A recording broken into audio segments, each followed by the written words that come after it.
vamos a darle la palabra a la maestra Clemencia Correa, quien ella ha trabajado o trabajó durante 12 años en Colombia como psicóloga, atendiendo a víctimas del terrorismo de Estado allá en Colombia.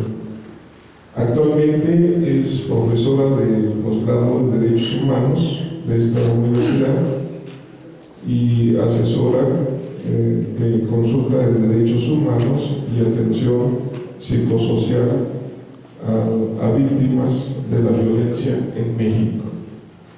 Es además perito ante la Corte Interamericana desde el año 2011. Entonces vamos a darle también un aplauso a la maestra.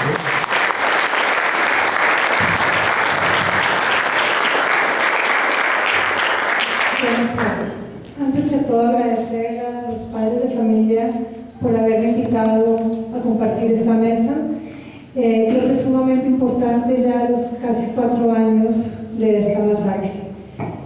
Historia de una infamia, y también agregué sucumbidos, un juego de ajedrez. Quiero empezar con una de las frases de uno de los poemas que se encuentra en los anexos, creo que es de Adrián, pero no estoy segura. Y es: no olvidar a sucumbidos un 1 de marzo, no olvidar las bombas calcinando cuerpos, una masacre calcinada a sangre fría, cálculos políticos de golpes certeros, costos medidos de muerte despreciando la vida, mentiras y más mentiras repetidas, invasión de Ecuador, muerte, abandono de un acuerdo humanitario, Uribe asesino confeso en México, diplomacia mexicana cómplice. De eso se trata este libro, de la recuperación de la memoria histórica de la barbarie de sucumbidos y también de la resistencia y de la poesía en medio de la guerra. Es una investigación de prensa, entrevistas y testimonios bien documentados. Hay testimonios de las familias y un gran acervo recogido del padre de familia Álvaro González. En este libro se muestra la estrategia del imperio en el marco de la lucha antiterrorista y contra el narcotráfico. El imperio estadounidense empieza la militarización y la intervención en un proceso de neocolonización del continente, y en ello el Plan Colombia como un ejemplo en la región, y qué mejor que la invasión al campamento de las FARC. En el capítulo primero encontramos, como ya lo han manifestado mis anteriores compañeros, lo que fue la masacre, un asesinato a mansalva, y donde se evidencia claramente la intervención del gobierno de los Estados Unidos, en primer lugar con las labores de inteligencia que, según el ministro de Defensa ecuatoriano declaró, la CIA conocía y colaboró con el ataque colombiano al campamento de las FARC sucumbidos, pero también la hipótesis de que el agresor fue un avión de los Estados Unidos que partió de una base militar colombiana con el conocimiento de informes técnicos del Estado ecuatoriano. La masacre implicó muchas cosas, en especial la infracción al derecho internacional humanitario, de los derechos humanos, matar a personas desarmadas, rematar a los heridos y abandonar a mujeres heridas son crímenes de lesa humanidad, con algo muy grave, sin costo político. No hubo costo político de ello. Muchos países en el mundo aprobaron y aplaudieron la acción de Álvaro Uribe Vélez, una acción con el apoyo político y moral de varios países. Desde este momento, Lucía Moret fue la única sobreviviente mexicana y testiga de los hechos. Dice Lucía en algunas de sus entrevistas en uno de los capítulos: en medio de la balacera, alguien gritó: estoy herido, ayuda. Luego escuché solo disparos y nada más. Por eso dice Lucía que los militares colombianos ejecutaron a varios heridos. ¿Por qué esta invasión? Entre otras, como ya lo han expuesto mis compañeros, pero quiero reforzar algunas hipótesis que se exponen en el segundo capítulo. Piedad Córdoba explica: bueno, ella es una senadora colombiana que sigue luchando por la paz en Colombia. Ella explica: el ataque fue una maniobra para obstaculizar el proceso de integración regional. Además, para hacer fracasar una negociación de paz que se buscaba en Colombia. También para evitar liberación de las personas secuestradas que apoya a Chávez y desprestigiarlo, y asesinar el número 2 de las FARC y exhibirlo como trofeo de guerra. Y sí, desde aquella masacre hasta ahora, Se exhibe el trofeo de guerra, se exhibe a los estudiantes, se exhibe la masacre. Parte de la estrategia también de los medios de comunicación. Uribe, en el escenario de su gobierno terrorista y política de seguridad democrático, no buscó salida negociada al conflicto colombiano, sino una salida militarista que sirve también a los intereses del imperio. No hay que olvidar, como ya lo han dicho, que el actual presidente Santos fue el ministro de Defensa de la masacre de sucumbidos, siendo los dos responsables del asesinato de 25 personas con la llamada Operación Fénix, bien documentada en el 8º capítulo. Por otro lado, creo que es muy importante hacer énfasis en las ganancias posteriores de estas masacres. El computador de redes para involucrar a los colombianos y otros internacionales y alargar el cordón de la narcoguerrilla y del narcotráfico o del narcoterrorismo. Dentro de ellos cayó el suizo Jean-Pierre Coutard, después de ayudar a la liberación de Ibn Betancourt y otros secuestrados acusados de colaborar con la guerrilla. Pero también aparece México, claramente extendiendo todos sus intereses, uno de los países requeridos por los Estados Unidos para esta estrategia regional. Cómo involucrar a los estudiantes como miembros de las FARC y crear un cordón para seguir argumentando uno y otro más como miembro de las FARC. Dentro de ellos cayó el profesor Miguel Ángel Beltrán, profesor colombiano que fue extraditado de México, acusado de ser narcoguerrillero y preparar el territorio de esta manera para un escenario narcoterrorista en México. Todo esto en el capítulo 2, en el capítulo 8. La impunidad, la injusticia y la mentira, otro eje transversal de todo este libro. Desde el capítulo 1 se muestran las mentiras y la injusticia y hostigamiento en todo el caso que ha tenido que enfrentar la asociación y los padres. No solamente fueron los jóvenes y estudiantes asesinados, sino los padres y Lucía, la sobreviviente. Les ha significado enfrentarse no solo a un Estado militarista vinculado a una mafia de asesinos narcotraficantes como el colombiano, sino a una estrategia del imperio, a una estrategia regional. Su valentía es para nosotros un honor el día de hoy.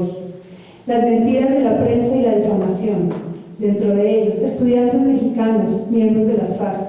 Una de las frases que encontré en el libro dice y afirma: los partidos derechistas y pro-norteamericanos de Colombia, aliados a los funcionarios conservadores del gobierno calderonista y militantes de derecha mexicano, lanzaron una campaña de infamias y acusaciones falaces contra los mexicanos, muerte y contra los sobrevivientes Lucía Moreno, acusándolos de militantes activos de las FARC.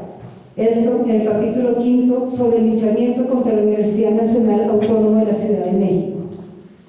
Además, como lo señala la editorial de La Jornada, México reaccionó de manera indolente, errática y hasta cómplice en una acción injustificada y hasta criminal, violatoria de la legalidad internacional.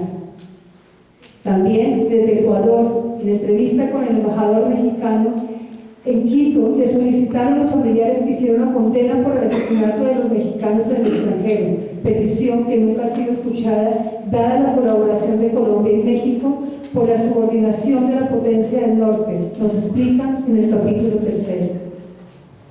En el caso de Lucía Moret, desde el primer momento del ataque ha sido víctima de tortura física y psicológica, cuando fue amarrada y acosada sexualmente, abandonada el campamento militar y amenazada de muerte, siendo aquella persona que podría llevar a tribunales internacionales a los victimarios, a Uribe y a Santos. Por lo tanto, tendría que crearse un cerco internacional. Así, en el capítulo 4 se muestra cómo, desde el 24 de marzo del 2008, la ultraderecha en México, aliada con el gobierno colombiano, prepara un sucio recibimiento y desde este momento hasta el presente le han cercado con 4 demandas de 3 países y una policía internacional y una campaña mediática que la ha estigmatizado como guerrillera y terrorista. Pero también los familiares han recibido hostigamiento por parte de los embajadores Camilo Osorio cuando han hecho sus mítines y sus manifestaciones. El rescate de la memoria histórica. Otra línea que, como lo decía Enrique, en mi opinión sustenta y nos permite dar la historia del antes, el durante y el después de la historia de sucumbidos. La memoria histórica en este libro rescata la memoria no solo de los hechos, sino de la vida de los estudiantes mexicanos que fueron masacrados: Juan, Soren, Verónica y Fernanda. En el capítulo 1 encontramos una semblanza de cada uno de ellos que nos permite ir tejiendo y teniéndolos presentes durante todo el libro, víctimas de los intereses del imperio. Su historia, sus estudios, sus actividades demuestran quiénes eran. Su semblanza es un reconocimiento a la verdad. Su semblanza es un reconocimiento a la verdad de sus vidas, pero también a la de sus padres. Significan hoy un símbolo de jóvenes que creían en un mundo diferente y no tenían por qué ocultarse, porque el derecho al pensamiento, el derecho a la investigación no era en este momento masacrado. Por último, la resistencia. La resistencia en este libro también nos permite ir creando opciones diferentes. La resistencia de Lucía Moret, su testimonio es del capítulo primero que se entrelaza entre las páginas del libro. Lucía Moret, como la única sobreviviente mexicana y la testiga de la verdad de los hechos, piensa que tal vez no pensaban que iba a quedar suelta en este juego de ajedrez. Lucía no paraba a peregrinar, sigue luchando fuera del país. Y también la valentía de los padres y el proceso que desde el miércoles 5 de marzo los familiares tuvieron que enfrentar la verdad y trágica noticia que desde ese día tenían que asumir la pesadilla y un giro de sus vidas de 180 grados, nos dice el libro. También empezar a verificar qué era la verdad que los habían asesinado, la verdad que era una estrategia del imperio. Y también nos dice el libro el duro y la frega para identificar los cuerpos. No era fácil llegar a otro país, no era fácil buscar la verdad, y menos, y como dice alguno de ellos, nos duele su muerte, pero más aún la forma en que los ultimaron. Ningún ser humano merece este tipo de muerte. Y se siguen enfrentando día a día los padres de familia a un monstruo, y lo siguen haciendo. Su proceso de resistencia nos crea también la Asociación de Padres y Familiares de las Víctimas Sucumbidos, desde Ecuador hasta México, hasta Colombia y otras partes del mundo. Este proceso de resistencia les ha implicado decir la verdad, buscar la justicia, uno de los logros más importantes que este caso llegue a la Comisión Interamericana de Derechos Humanos, e incluso tratar de evitar que Santos y que Uribe lleguen a cortes internacionales, tratar de que lleguen ellos a estas cortes. Sus objetivos de la asociación: castigo a los culpables de la masacre Sucumbidos, la defensa de Lucía Moret, detener su persecución y poner un alto a la campaña mediática de mentiras y calumnias. Todo ello lo encontramos en el 7º capítulo. Han hecho documentales, campañas frente a la embajada, difusión por internet, exposición fotográfica, mítines y manifestaciones. Y no están solos. Reconocen con humildad en el libro la solidaridad que ha sido brindada de personas, organizaciones y amigos, porque saben y lo pueden decir que no están solos. Finalmente, decir que todos los padres y amigos que se enfrentan a este enemigo, no solo nacional sino internacional, a un verdugo sin rostro, a un victimario perverso, pero han creído y reconocido en la solidaridad y le han apostado a la búsqueda de la justicia a pesar de los riesgos. Quiero terminar con un poema que está en el primer capítulo y dice: queremos decirles que el árbol que sus hijos sembraron fue brutalmente cortado, pero las raíces siguen vivas y aferradas al suelo de nuestra América morena. Sus anhelos de justicia, solidaridad y paz y dignidad con la realidad latinoamericana jamás será olvidada. Diputados del Frente Amplio de Uruguay. Muchas gracias a los familiares de todos ustedes.